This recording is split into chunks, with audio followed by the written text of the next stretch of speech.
So I was just going through the list of every time my mother and father called me a liar, a fantasy spinner, tried to convince the doctors not to listen to me, and made up a bunch of mental illnesses preventing me from getting care I need. So, when did people call me a liar, a fantasy spinner, and say I'm playing games? Oh, only when my mother's in trouble, or my father's in trouble, or my mother's pushing an illness. I'm not kidding. In Texas? Nope. Nobody ever called me a liar or a fantasy spinner. No, none of the teachers. No, never had any problems there. Nope, just my mother telling doctors that and them not quite believing it. In New Mexico, any of them did? Nope. How about in Westford? Nope. Okay, so when did I make up fantasies and when did I lie? What is my mother and father talking about? Okay, so I remember my mother calling me a liar and a fantasy spinner when she stole a medal away and was trying to get me on medication in Westford. I tried to show her my swimming medal from the orphanage. She said that it wasn't mine. I'm a liar. I'm a thief. It's an African American's because they're athletic. I'm writing my name on the back of it to get back at her because I'm always out to get her, she says. Then she goes to the doctors, calls me a liar because she's in trouble. The doctor asked me if I really stole that medal. I cry and say, no, I want my medal back. I won that in the orphanage. Please give it back. And what does my mother call me? She tells the doctor I'm a fantasy spinner and a liar. Oh, okay. Well, when's the next one? Okay, we're in the doctor's office in Texas. I'm telling the doctor about an overdose, what my mother's calling an allergy attack. My mother says she forgets all about it. It's probably a story. Again, my mother was the one who would have been in trouble, and she's calling me a liar again to get out of trouble. Okay. Hmm. That's very weird, isn't it?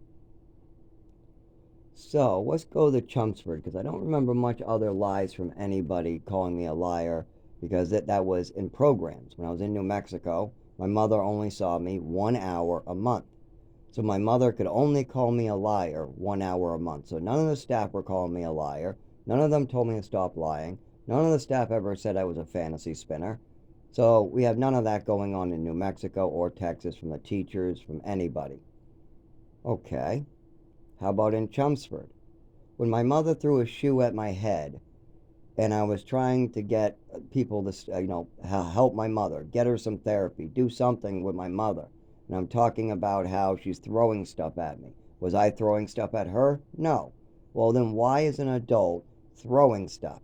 That is what children do. I was a teacher's aide for a while, and my mother reminds me of the special needs children, picking stuff up when somebody's being loud.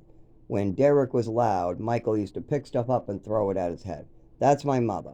When I'm being loud and saying stop being crazy, she'll pick something up and throw it at my head. So I'm telling a social worker that I'd like this to stop.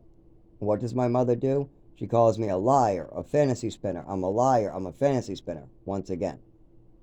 Okay, is there any other times? My mother's day drinking. I have no idea she's doing this. My mother gets caught because there's a bottle of vodka missing or something. There's a bottle, I don't know what bottle it was. I think my mother was saying vodka, but maybe it was wine or, no, it was vodka. It was hard alcohol. Anyways, my mother blames me for 2 weeks as I cry in my room that I'm getting blamed. When I say that my mother is lying and she's lying and she's lying, eventually 2 weeks later, my mother admits that she was lying and she's the one who drank it. But then she backtracks and say I was lying afterwards. So we know my mother calls me a liar when she's in trouble. Now, I've told my father what's going on here. I've told him I need medical treatment. I've told him that my body was harmed and these fantasies that my mother spun is getting in the way. We did this when I was 30 or so. Now I'm 32. What did my father say to the doctors and to the social workers again? He's a liar. It's a fantasy. It's a lie. He's a fantasy. It's a game. Don't give him money. Cut off his bracelets. Well, he didn't say cut off his bracelets. He called me a liar, a game, fantasy spinner, red herring, stuff like that. And then that message, because they work for my insurance company, went to my insurance company and they stopped funding the bracelet. The neurologist wants me to keep wearing these bracelets. The neurologist is very worried that I might die soon in this condition, but they're not sure if it's real because of the medical records, but they do see it's real. They know that there are definitely injuries, there's definitely falls, there's definitely scars, there's definitely seizures, there's definitely something going on with this kid, but we don't really know what to do. So they contact, oh, my father still says lie, lie. Now, what is the pattern here we're seeing from my mother and father? Nobody is calling me a fantasy spinner at the doctors. No teachers, no programs. None of them think I'm lying or making up fantasies. In Haverhill, when I lived in a program, were any of them worried about me making up fantasies or lies? No, none of them. The only time I ever lied is when I took cough medicine, and I told the truth as soon as we went to the hospital. So when they asked me, "Did you smoke weed? Are you high?" I said no. But it was cough medicine. So we know the whole time I was at the program, I never made up a fantasy. How about in Lawrence, in that program? Did I ever make up a fantasy or lie? No. Did my father? Yes. My father lied on paperwork, lied to Social Security, lied to me, lied to the state, and got up in trouble. They were pressing charges against him. I was supposed to sign as a witness, but I bailed my father out. So we know he lies whenever he's in trouble or when he wants money. But was I ever known as a liar by the state or the program? No. The program and the state knew me as the honest one, and they knew my father as somebody who lied for money. Okay? So what other fantasies or lies did my mother and father? So it's only when my mother's at the doctor's. Whenever we're at the doctor's, or whenever my mother and father are in trouble with a social worker, that is when they call me a liar, a thief, whatever they can pull out of their head. So we know that this is a defense mechanism my mother and father are using. Because if the program in New Mexico isn't picking it up, if the orphanage isn't picking it up, if all these other teachers and stuff aren't picking it up, but my mother is just poisoning the doctors with her words constantly, then we know what she's doing. She's trying to cut off doctors. That's why she's making up these stories to the doctors. She doesn't want anybody finding out what she did to me. Also, we know it's a defense mechanism whenever they think they're going to be in trouble with the state. If she's throwing shoes at my head, she's going to lie her way out of it and call me a liar. Till the point where I have to pull out a phone and say I have a recording of that night. Then she gets all defensive again. No, no, no, don't play that recording. How dare you have a recording? No, don't you play it. Don't you play it. But you said I'm lying. If I'm the liar and I play this recording, won't it prove that I'm a liar? But if you're the liar, Mom, and I play this recording, that will prove that you're lying. Now, who has the problem with this recording being played? My mother. That shows that she's the one lying. Now, did anybody do anything about her lies? Absolutely not. They let her have full everything on my body. They let her go loose on my body. They let her drug me. They let her talk to my doctors. They let her make up stories to the doctors. They let her traffic me. They let her beat me, smack me. They let her do whatever she wants to my body. My body was hers to violate. If she wanted to slip pills in my regular medicine, nobody seems to care. Not my father today, not my father back then.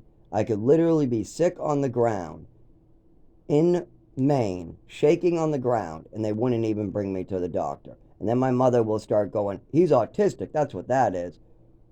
No, there's something more here that's been going on. Why don't we use the information the teachers were trying to give, the physical therapist, me? Why don't we use some of the why I put on jackets when it's warm out and everybody else says it's warm, but I say it's cold? What is wrong with my nervous system where I feel temperatures different? What's wrong with my nervous system where my legs seem like they're in ice and I look funny when I walk? What's with my nervous system where my voice changes depending on the stimulus in my neck?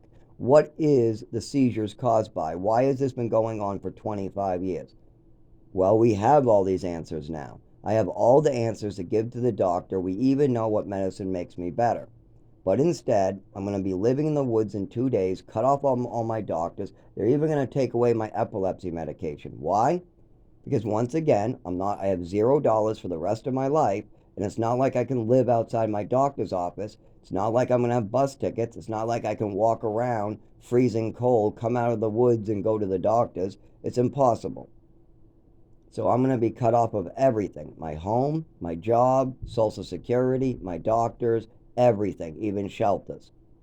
How do you live in that situation? You don't. You die. You die a slow, very painful death that somebody else is causing. Anybody else could go in their car, go to work, go to the shelter, do all these type of things. But if I try to do those, because I already did, I spent 4 years going in circles and I figured out what the problem was. I mean, it's very obvious now that I'm 32, but when you're 16, 19, 20, and you have all these details like the Halloween curse I explained in another video, you're not able to add it up as good as an adult.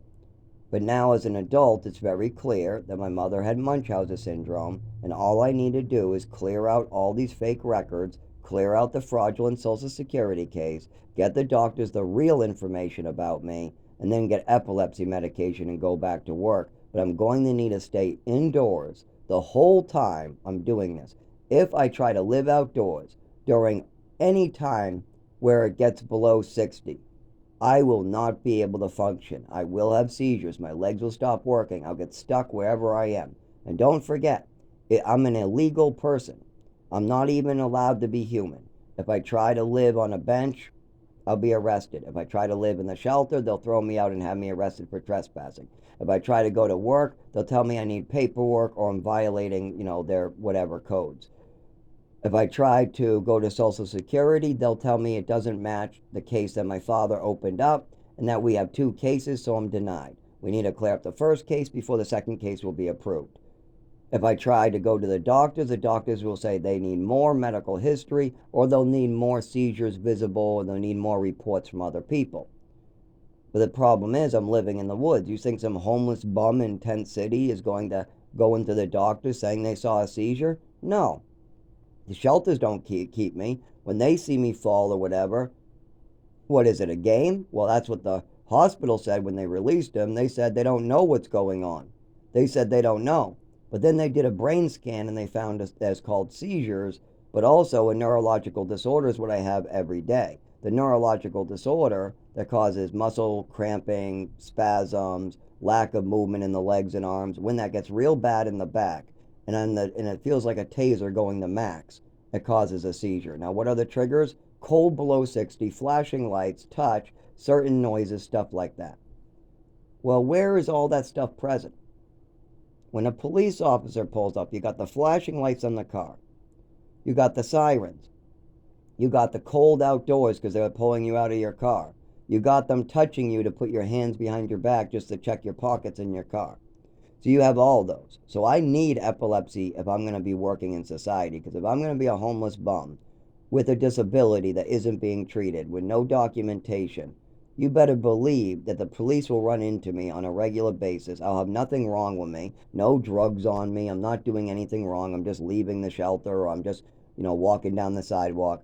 But they're going to think it's suspicious that I'm shaking and I have to sit down on the ground because it's been a little too cold. They're going to be like, why is this kid sitting on the ground in the middle of this search? He must be hiding something up his asshole. And then they're going to search my asshole, touch. So then I'm going to shake and then my muscles clench. So then they go, nope, now we got to stick a finger up your bum because you clenched. Or stuff like that. It's going to happen to me every single moment of my life until this is fixed. And it needs to be fixed fucking now. In 2 days, that's the end of the line. It's Rambo Woods living for me. I'll have a police officer screwing with me because they have no idea what the fuck is going on. I'll be denied everything that I need to stay alive, and I'll be having to live in some cave to try to stay alive and stay warm, or I'll be living on a bench while the police arrest me for trespassing. I mean, this is fucked up. I have a job. I run a store called Marbury Oil. Why can't I go back? We need more from the doctors. The doctors need more from my family. And if my family gives bad information, then things get worse for me. But if they work with me and talk with me and we do the right thing here, then I get better and I can live my life. But see, they don't want that. They want to avoid responsibility. If they can avoid responsibility and help me, then maybe they will, just maybe. But if they have to take responsibility for their own actions that make them look bad, no, I can die, suffer, bleed, they don't care. They did something to me, so they're not going to help. If it was somebody else, if I did something to myself, like if I was on drugs, they'd be more than happy to help me so they can tell everybody how much of a shithead I am. But if they did something to me and I'm sober and it's been going on for 25 years and the doctors need more from them, no, no, no, no. They'll double down on killing me because now they're the ones at fault. And see, they've done this every single chance they got for the last 25 years. When do they call me a fantasy spinner and a liar? Only when they're in trouble, when I tell them they did something wrong, or when my mother's trying to spread fake mental illnesses. Then they say that about me. But no other time have I ever done it. Only when they're trying to get out of trouble.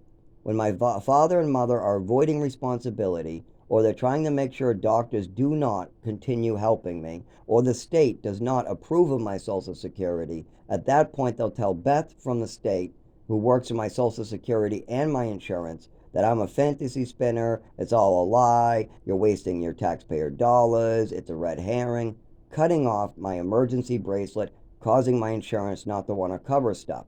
Then, when the doctors call to get information, they'll say the same thing, cutting off the doctors. Well, why did they do this now? Out of all the times. I mean, why? I mean, it's not like I really make up stories. Everybody knows me as the kid that can't lie and he tells the truth too much. They say that I'm too honest. Really? I'm not kidding. It's a real problem I have that I'm too honest. Why would I be too honest? Why do I have such a problem where I snitch myself out all the time and I just can't get myself to repeat a lie even when my manager tells me to tell the customers that the machine is just out of order when it's not or something? Why do I have such trouble with that? Why do I have such trouble with telling people something that's not true that my manager needs me to tell the customers? Because my mother called me a liar just for telling the truth. When I told the state or a therapist that my mother was throwing a shoe at my head, which she really did do, she would call me a liar. She would call me a liar. Every time my mother did something to me, she would call me a liar. So I kept on doubling down on honesty. And now, when an officer asks me if I have anything on me, I'm pulling out little knives on my keychain going, oh, I got this thing. What else do I got? Oh, yeah, I got this little bag of weed here. Here you go. That's it. That's all I got. And the cop looks at me like, wow, I've never had somebody this honest just come clean with everything they got on them. Yep, that's me for you. I mean, even when I was found tent with heroin, right? I had heroin and I was using it. The cop opened my tent up, saw the heroin. He asked me, what are you doing? I told him the truth. I said, what do you think I'm doing? I'm doing heroin. Now, if you need to arrest me, do it. I'm not going to fight you. If you do what you got to do. And the cop respected me for that honesty and said, finish up your heroin and then I want you out of here now. And then he walked away from the tent. So I was doing heroin in a tent outdoors, almost during fall or winter, and the cop is going by. He sees me doing illegal drugs in a tent, and because I'm honest with him straight from the get-go about it, he doesn't even bother me. People could say, it's just water. Oh, it's nothing. It's my diabetes medicine. No, he's not going to believe that anyways. No, I just told him the absolute truth. But they're always surprised. The police officers, everybody, the judges, they're surprised about how honest I am. But here's the problem. We got doctors and my workers now being informed by other people that everything that comes out of my mouth is a fantasy. I'm mentally ill. It's immaturity issues. And remember, I have a funny voice, a funny walk too. And I'm now injured, so I'm walking around with a cane at the age of 32. And I had to crawl for a while because they wouldn't issue a wheelchair. So I look funny now to the beyond belief. And they're wondering, oh, nobody crawls around on buses. Nobody has to go through this shit. They do if the doctors won't do their jobs. If somebody needs a wheelchair and they do not get one from their doctor, then they will be forced to crawl to get their CT scan. That's it. And I needed a wheelchair for about 3 months. They would not give one to me. So when they needed CT scans, I had to crawl like a baby on the bus and a crawl across traffic to get into the hospital. I know that for a fucking fact. Why would I be the only person that would have to crawl in public? Because there's no way I'll ever get a wheelchair, even if both legs are missing, because my insurance company has false information that says any real injury I have is fake. So I can never get treatment from a doctor for any real injuries I ever get. All I can do is get lots of mental health drugs. I can get all the drugs I want to get high off of, but I'm not allowed to get the treatments I need to get better. And that's thanks to my mother and father that they're still doing today.